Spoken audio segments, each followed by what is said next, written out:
Bienvenidos a ProTransporte, un foro donde los principales actores del acontecer nacional discutirán sobre el presente y futuro del transporte y la logística en Uruguay. Uruguay Hub Logístico, como él ya lo adelantó, Uruguay ofrece una plataforma logística integrada y complementaria a la red regional, además de estabilidad política y garantías institucionales, lo que lo posiciona como un hub logístico que llega a un mercado de más de 250 millones de habitantes. Conoceremos su realidad a través de las principales organizaciones uruguayas que lideran el sector y para eso, como les decía, el gerente general del Instituto Nacional de Logística, Emilio Rivero, va a estar moderando esta ronda de la que van a participar Juan Operti, encargado de Relaciones Institucionales de la Cámara de Zonas Francas del Uruguay. A medida que los voy nombrando, les pedimos que se acerquen, ya suban y puedan irse acomodando en su lugar. También le damos la bienvenida a Mónica Heitos, presidente del Centro de Navegación. También va a estar acompañando Pedro Garra, CEO de Sur Terminales Logísticas, presidente de la Cámara Uruguaya de Logística.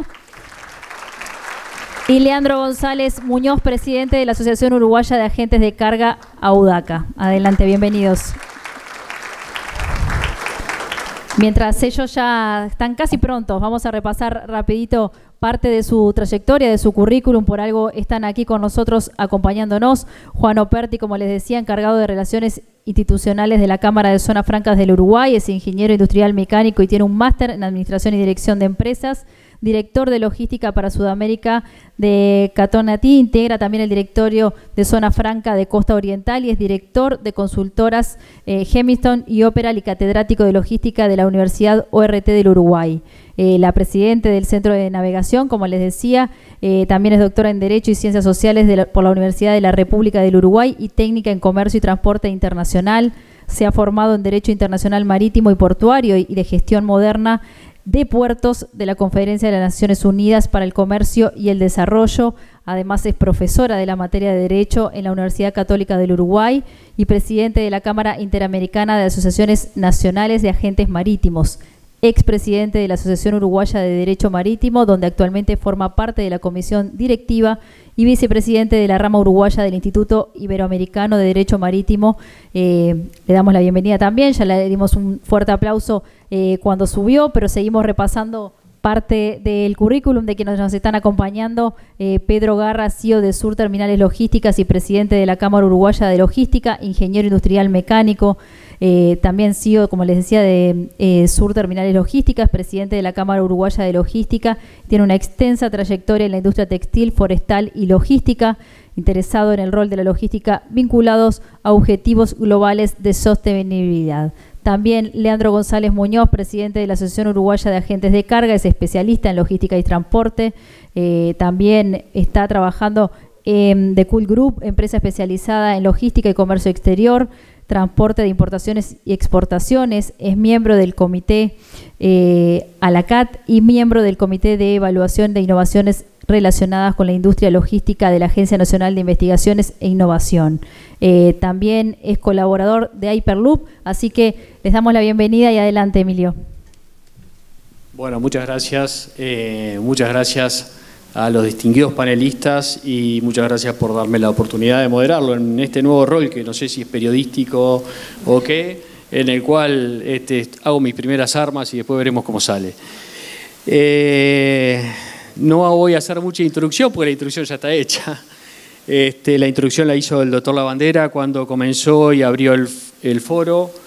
Dijo que el Uruguay tenía una política de Estado, se podría decir, de larga data, que viene desde el retorno a la democracia, en el cual los distintos gobiernos han ido generando nuevas instancias de mejoras o digámoslo así, de nuevos escalones en ese país logístico, en ese país prestador de servicios para la región, que retomaba una vocación histórica que nosotros tenemos como país antes de ser país, porque el Uruguay fue logístico antes de ser país. Y sin mucho más preámbulo, decir que el Uruguay, como lo dice en la presentación de este panel, que el Uruguay se caracteriza por ser un país que respeta sus contratos y que respeta al inversor y que respeta también a quienes hacen los negocios y los trata de la igual manera que al empresario local, generando con sus regímenes promocionales las condiciones ideales para ser un hub en el cono sur de América. Desde esta óptica me acompañan 4 distinguidos colegas que son representantes de 4 instituciones que integran el Consejo de Dirección del Instituto Nacional de Logística. Todas estas instituciones son miembros de nuestro Consejo de Dirección y por algo, en el momento de la creación del Instituto, ya por el año 2010, y en los procesos de discusión y de inicio del Instituto, estas instituciones estuvieron en la conformación de nuestro Consejo de Dirección y nos prestigian con su presencia.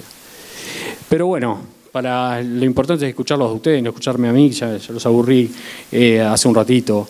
Entonces, yo tengo algunas preguntas disparadoras que van en orden a cómo estaban las fotos en la placa que los anunciaba, así que ahora se me sentaron un poco de otra manera, pero mantengo mi orden. Así que arranco con Juan.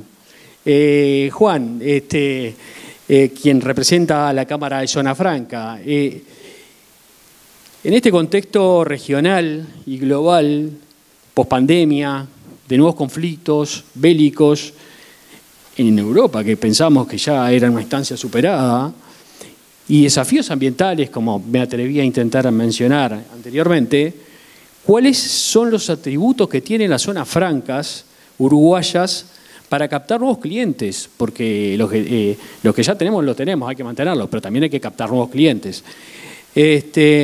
Y esos clientes, cuando los pensamos desde perspectiva logística, van a estar vinculados con las cadenas de suministro. Así que, ¿cuáles son los atributos, cuáles son los diferenciales que tienen para captarlos?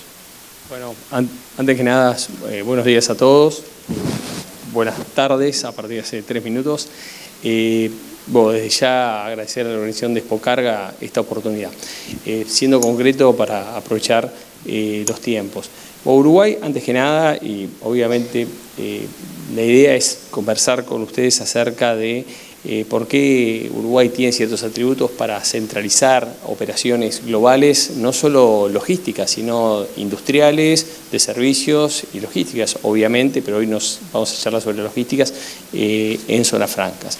Y esto no es algo nuevo, y vale la pena resaltar que en Uruguay cumple 100 años, el próximo 14 de diciembre estaremos, digamos, celebrando este hecho, pero en 1923 se fundó la primera zona franca. Tal vez haya una reflexión interesante. En 1923 se funda la primera zona franca justamente para readecuar frente al futuro del trabajo en aquel momento, porque la Plaza de Toros de Colonia había que readecuar el talento humano y bueno, se readecuó justamente enviando en aquel momento, el gobierno de aquel momento envió a explorar el mundo qué podía pasar cercano a puertos y bueno, y uno fue, digamos, traer zonas económicas especiales. Y se creó el decreto ley 7591 y luego, bueno, se generó las primeras 2 zonas francas, zona franca de Nueva Palmira, que sigue estando muy activa, y zona franca de Colonia, donde tenemos un buque insignia como PepsiCo, donde se fabrica, sabrán algunos de ustedes, el concentrado de Pepsi para exportar de aquí al mundo, donde hay 3 fábricas en todo el mundo. Y bueno, y a partir de allí siguió la historia, se transformó en una política de Estado y bueno, y allí tenemos las distintas zonas francas que ustedes conocen, hasta recientemente aprobada la zona franca de Plata en Colonia, zona franca de oficinas. Y esto para que vean que es una política de Estado que no ha tenido por suerte ninguna interrupción.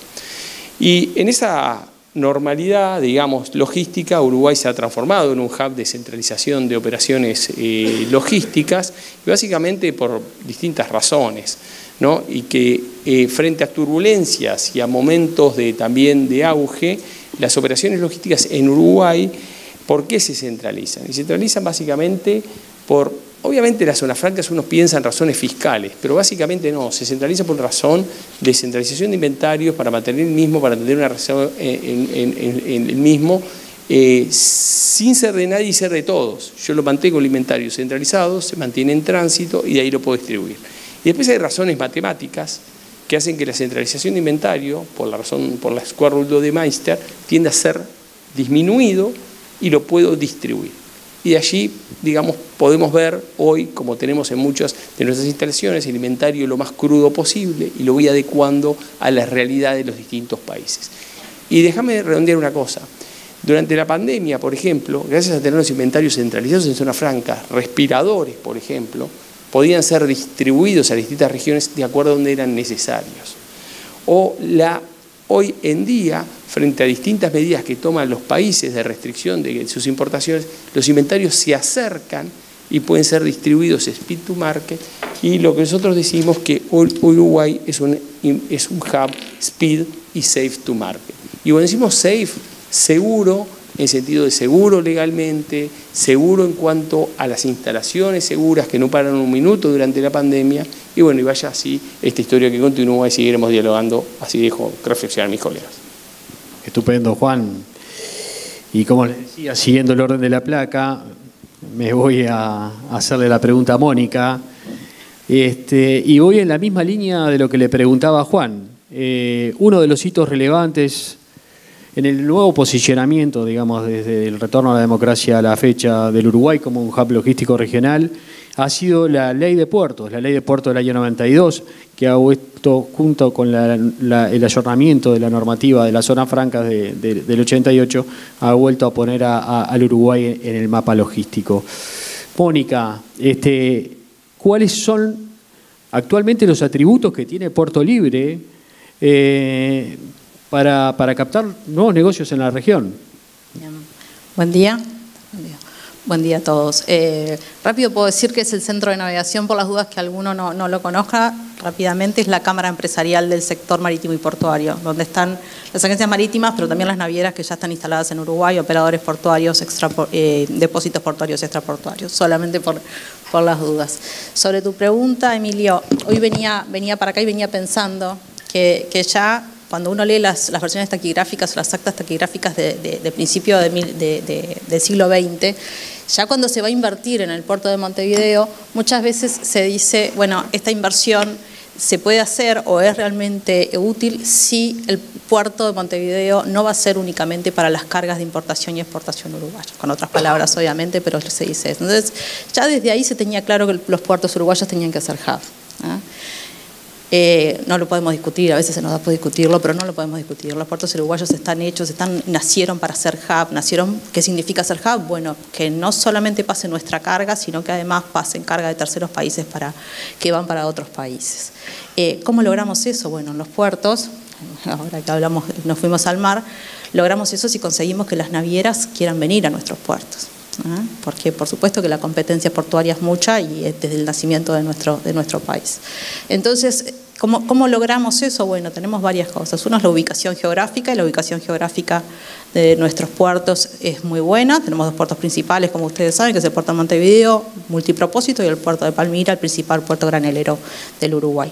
La ubicación geográfica es importante. Ayer hablábamos con un especialista que venía de Valencia y nos decía, no conozco ningún puerto que diga que no tiene una buena ubicación geográfica. Es verdad, todos decimos que la tenemos, pero realmente la tenemos. Luego tenemos una infraestructura que es muy importante, y la ubicación geográfica tiene que ver con la infraestructura, por supuesto, porque cuando hablamos de dragado, sí, claro, la ubicación geográfica nos condiciona, pero también nosotros podemos ayudar para que ese dragado sea mayor.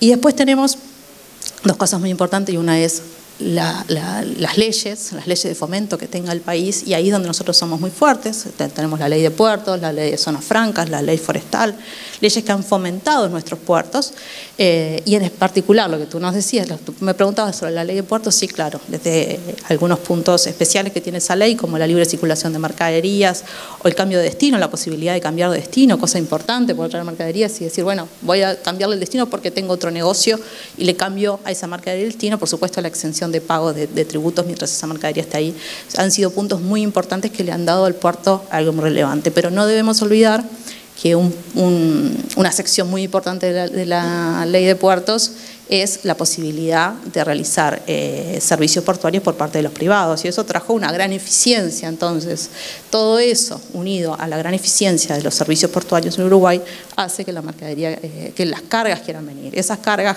que nos hacen hub, hoy en Montevideo estamos en un 64% de carga de terceros países, en Nueva Palmira un poco menos, pues bueno, hay mucha exportación también.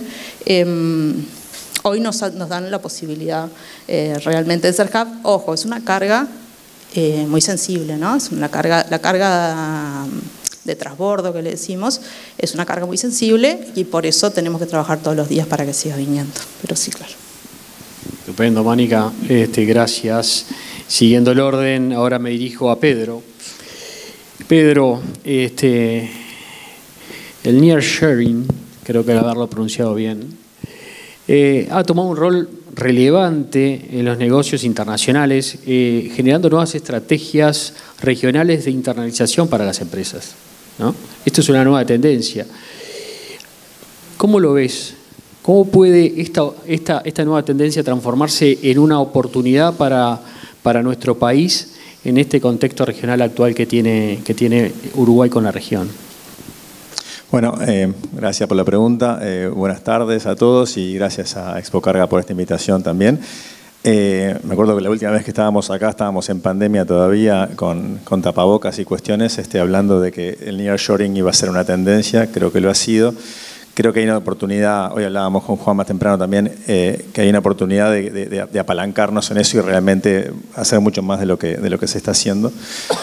Capaz que voy un poquito para atrás, algo que espero no repetirme con los colegas, en el sentido de ¿por qué lo de Zona Franca? ¿Por qué lo de Puerto Libre? ¿Por qué Uruguay necesita esos regímenes? ¿Y por qué estamos empujando? Para nosotros en la Cámara de Logística no es un tema más, bueno, y en el logo imagino tampoco, porque Uruguay es un mercado chico, todos lo sabemos, y tenemos que poder mirar al mundo porque Uruguay vive de las exportaciones, pero a su vez, de la misma manera, como es un mercado chico, necesita tener importaciones accesibles, porque hay una cantidad de cosas que no vamos a poder fabricar a una escala razonable en Uruguay. Entonces, ¿qué pasa? Tenemos que aspirar a ese mercado grande ampliado que tenemos en la región, las Américas, por ejemplo, o el mundo en realidad, pero a su vez lograr captar cargas que pasen por acá y vayan a la región para lograr volumen, que es la única forma que la logística se puede transformar en algo competitivo. Entonces, el concepto de hub, que está dentro de lo que es la política de Estado de Uruguay, de los regímenes de Zona Franca, de Puerto Libre, de depósito fiscal, hay que apalancarlo en otro concepto, otra que es una política de Estado para mí que Uruguay, que son los instrumentos de confianza.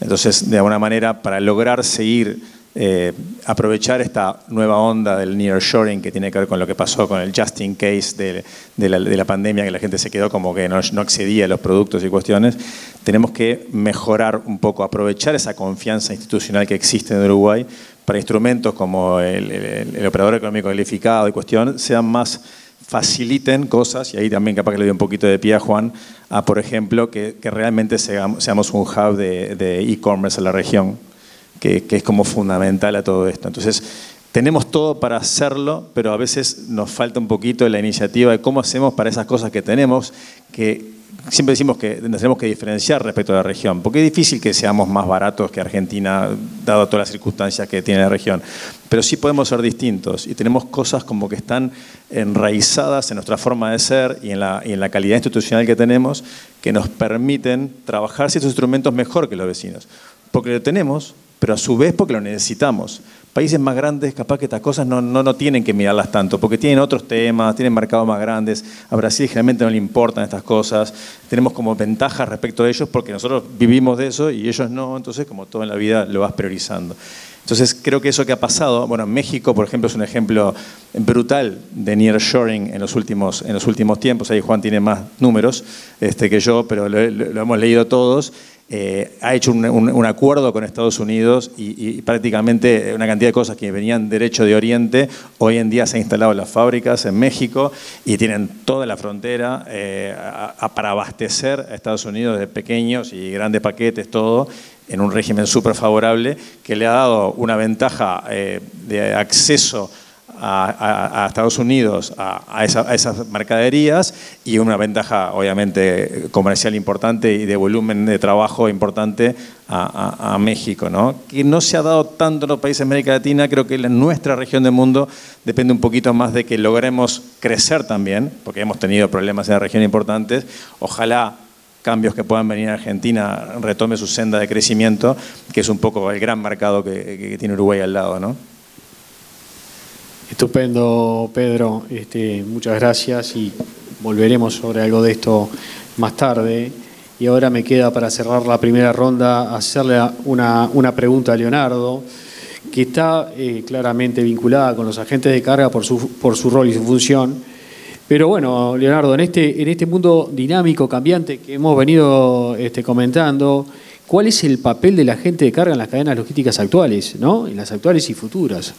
¿Por qué un exportador e importador, por qué alguien que necesita transitar mercadería para la región elegiría o encontraría en un agente de carga una solución que potencie la operación en sí mismo? Bueno, buenos días a todos. Muchas gracias a Expocarga por la invitación. Bueno, el agente de carga, el rol que cumple es el de coordinar por mandato de un tercero, sea un importador o un exportador, una operativa logística que puede involucrar distintos eslabones de lo que es la cadena. En el caso de los agentes de carga, ¿por qué recurrir a nosotros? Porque precisamente muchas veces el cliente, llámese exportador, no conoce todos los instrumentos en definitiva y cuáles son los más recomendables para una operativa particular. Por eso nosotros cada vez que hay una necesidad de un cliente, lo que hacemos es un análisis tipo llave en mano de lo que va a precisar esa carga para fluir eficientemente. Y lo que tenemos es el conocimiento de todas las herramientas y a su vez la independencia de poder recomendar la más adecuada para cada operativa. Aquí tenemos a nuestros colegas de panel que básicamente ellos representan a un sector específico o representan al puerto o representan zonas francas o operadores o ciertos depósitos en particular.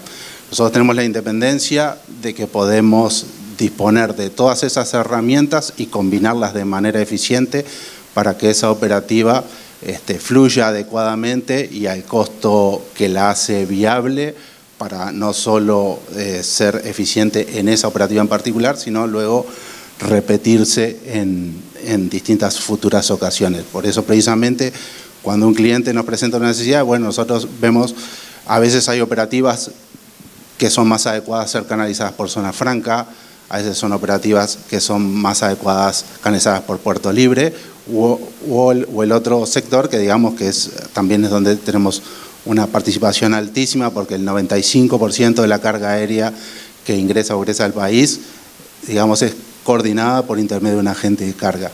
Entonces, precisamente ahí lo que interviene es el otro gran punto que tiene Fuerte País, que es el régimen de aeropuerto libre. Y eso ha atraído también a muchas compañías internacionales o multinacionales a elegir instalarse en aeropuerto libre como centros de distribución para la región. Y precisamente ahí está nuestra función. ¿Cuándo usar qué y por qué? Muchas gracias, Leonardo. Y bueno, estamos con tiempo para una más, así que le hago una nueva ronda de preguntas. Y empezando por orden. Pero hablemos más del futuro, ¿no? En cierta medida, acá lo que estamos y queremos transmitirle a las nuevas generaciones que vienen empujando y de buena manera para ingresar al sector, ¿con qué sector se van a encontrar? Concretamente, con las zonas francas. ¿Cuál es el futuro de las zonas francas para agregar valor en un país que quiere ser un hub, que quiere continuar siendo un hub regional? Bueno, aquí tal vez con Pedro, que hemos hablado del ámbito tecnológico, con Mónica y con Álvaro. Acá, reuniendo un poco lo que comentaba Pedro del nearshoring, estamos llenos de siglas, ¿no? Offshoring, outsourcing, nearshoring. Ahora se habla del friendshoring, esto es el shoring amigable, o sea, las zonas amigables, ¿no?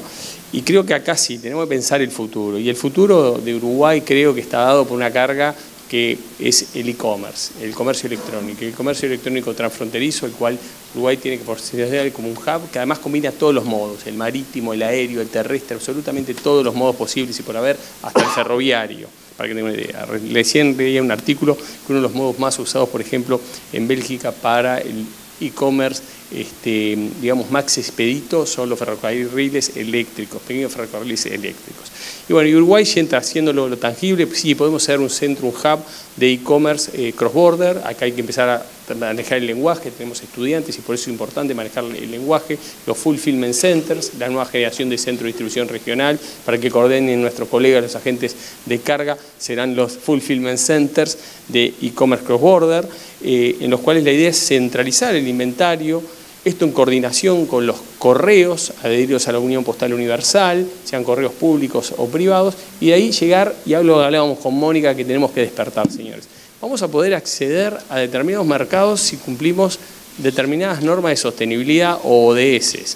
Y esto empiecen a mapearlo, porque si no empezamos a adherirnos a los ODS, nos van a cerrar las puertas. Yo acabo de venir de Barcelona, del Congreso de la Asociación de Zona Franca de las Américas, que vamos a hacer acá en el 2025, el Congreso. ¿Está confirmado? ¿Perdón? ¿Confirmado ya? Sí, confirmado. Bueno, ganamos la postulación.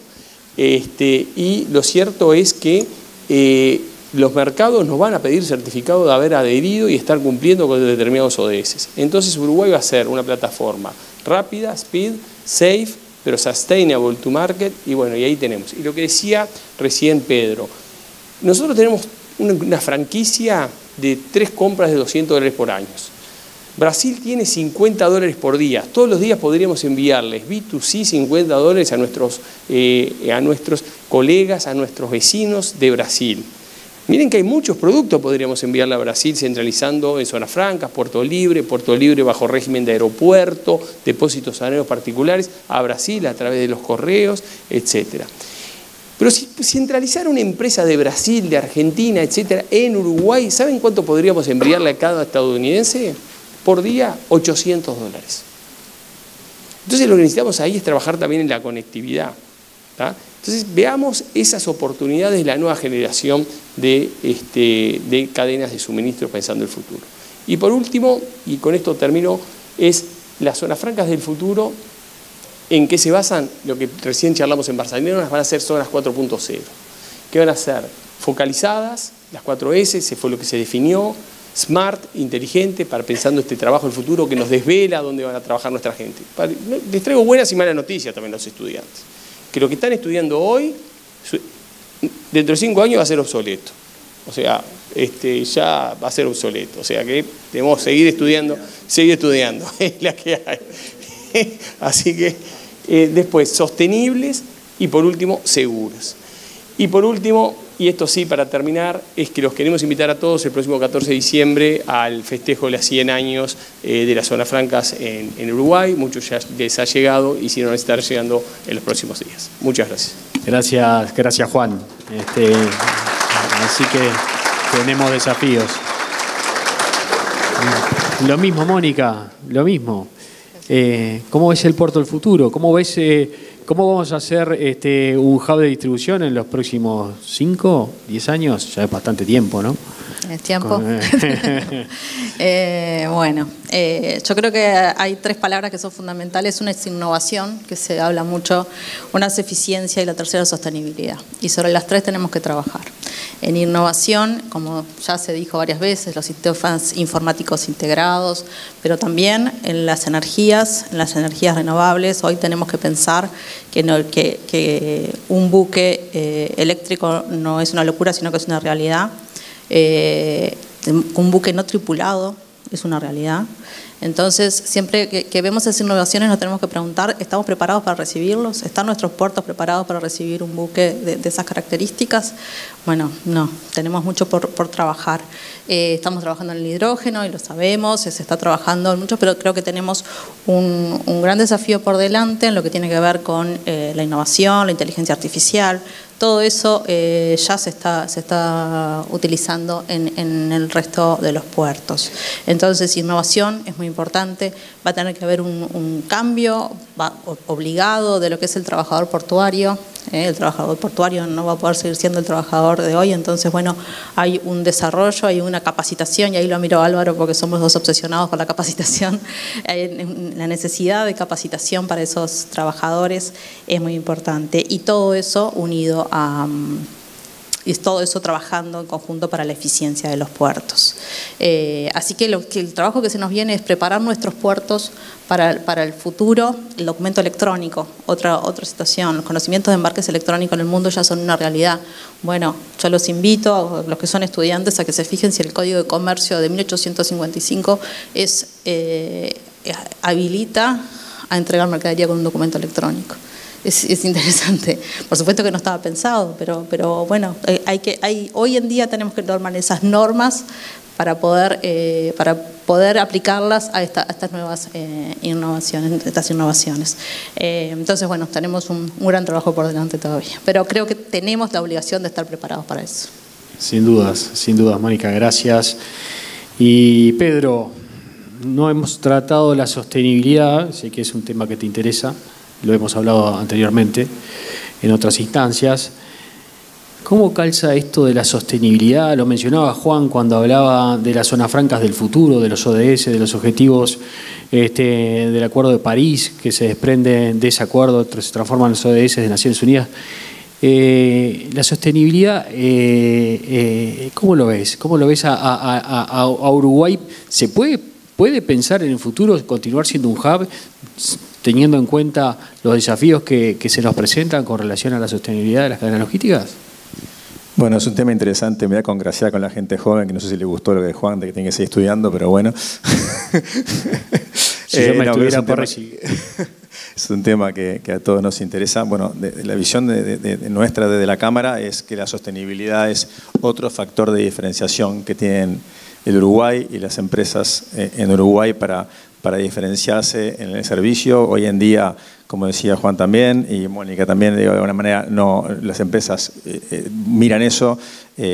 Uruguay es un país donde queremos atraer inversiones en logística, de gente que se instala en Uruguay para atender a la región, empresas, ojalá lo más posible de desarrollo industrial también si hubiera en el futuro, y todo el mundo está mirando eso porque el tema de la sostenibilidad, en todo sentido, ¿no? La sostenibilidad es muy amplio, capaz que ahora me refiero al tema de la energía, pero en realidad la sostenibilidad arranca porque tengamos operaciones en las que cuidemos a nuestra gente, que sean operaciones seguras, que cuiden el entorno, el medio ambiente, pero a su vez que utilicen fuentes de energía renovable, porque está clarísimo, si bien sigue habiendo un tipo de discusión, pero el efecto en el clima que estamos generando y en las condiciones para la raza humana en la Tierra, que la Tierra siempre va a sobrevivir, el tema es si sobrevivimos nosotros en la Tierra. Si no estamos más, dentro de un tiempo va a haber Tierra igual y se va a recuperar.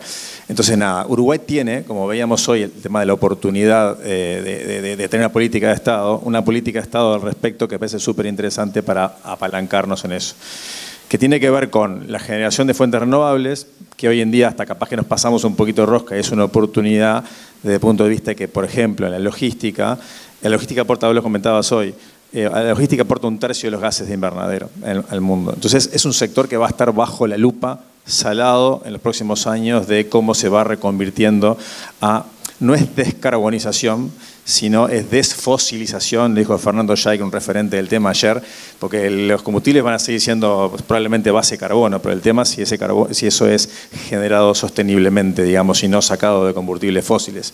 Entonces Uruguay tiene como una política de Estado al respecto. Hay 3 proyectos en desarrollo hoy de generación de hidrógeno verde, que no quiero aburrirlos con el concepto, pero es básicamente a partir de energía eléctrica barata lograr conseguir combustibles líquidos que se puedan utilizar, sintéticos, que se puedan utilizar en transporte pesado, trenes, aviones. Si bien hay aviones eléctricos, nadie se imagina que los aviones sean eléctricos en el futuro. Entonces la logística no es electrificable 100%, es electrificable capaz que 10%, el otro 90% depende de que generemos combustibles sintéticos, que hoy en día se está viendo que es sobre la base de generar hidrógeno, que es un gas inestable, pero que después lo puedes combinar con CO2 y generar metanol, naftas sintéticas. Hace un mes salió la primera exportación desde el sur de Chile, de Magallanes, de un isotanque de combustibles sintéticos para Porsche en Alemania. Entonces, eso para mí es un poquito el futuro. Es el futuro para Uruguay porque está bien posicionado y en la política de Estado al respecto, ya está avanzando en proyectos al respecto. Nosotros en la Cámara Logística somos socios fundadores de la Cámara Uruguaya de Hidrógeno, que arranca en estos días, para estar impulsando que esto sea. Hay que moverse rápido, ¿no? Como todo. O con lo mismo que hablábamos hoy de la agilidad para el e-commerce y cuestión. No podemos esperar que otros lo hagan. Estamos en la pole position. Tenemos que concretarlo y creo que para Uruguay, para posicionarse respecto al mundo, Uruguay emitió un bono verde el año pasado, si no me equivoco, o el otro, que asociado a objetivos de sostenibilidad. Entonces, de alguna forma estamos como comprometidos como país, independientemente de quién gobierne, hay una política de Estado al respecto y eso es un factor de diferenciación más, además de los regímenes aduaneros y el instrumento de confianza, para que Uruguay se siga destacando y siga atrayendo inversiones y a su vez seamos un lugar más interesante para que la gente joven, nuevas generaciones, desarrollen sus actividades ya con esa visión de integrarnos con el mundo. Hay grandes oportunidades por ahí. Bueno, muy bien, Pedro, muchas gracias. Es clarísima la visión. Y bueno, para finalizar, Leonardo, y creo que vamos a llegar bien en hora, lo que le he preguntado ya a Juan, a Mónica, el rol de la gente de carga en el futuro. ¿En base a qué atributos van a generar y van a concretar los negocios? Y esos negocios van a seguir posicionando a Uruguay como un hub en la región. Bueno, la gente de carga como... Estoy pidiendo futurología, pero sí, sí. a alguien que está en condiciones de hacerla. No, bueno, por supuesto que a medida que todos los sistemas logísticos evolucionan, nosotros tenemos que acompañar, eso lo hacemos a través de capacitación, pero sobre todo en el sentido que Uruguay tiene la asimetría grande respecto a sus vecinos en tamaño, pero lógicamente tenemos las ventajas de ser un país estable en todo sentido y que tenemos el régimen jurídico que nos permite atraer cada vez más clientes a utilizar las plataformas disponibles en Uruguay. Y los agentes de carga lo que hacemos es estar en constante contacto con lo que son nuestros representantes en el exterior.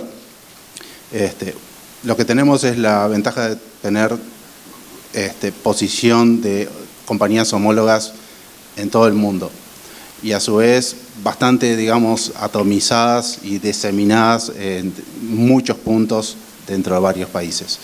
Y eso nos permite difundir lo que es la oferta de Uruguay como hub logístico, estar en constantes viajes.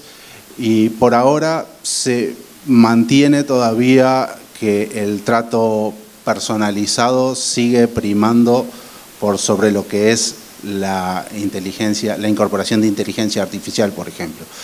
Por ahora, en lo que es el diseño de las operativas logísticas, como hay tanta asimetría y diversidad, es muy difícil dar una uniformidad y por eso es que nuestro rol es importante a la hora de poder dar rápidamente una respuesta eficiente a una necesidad que tiene un cliente.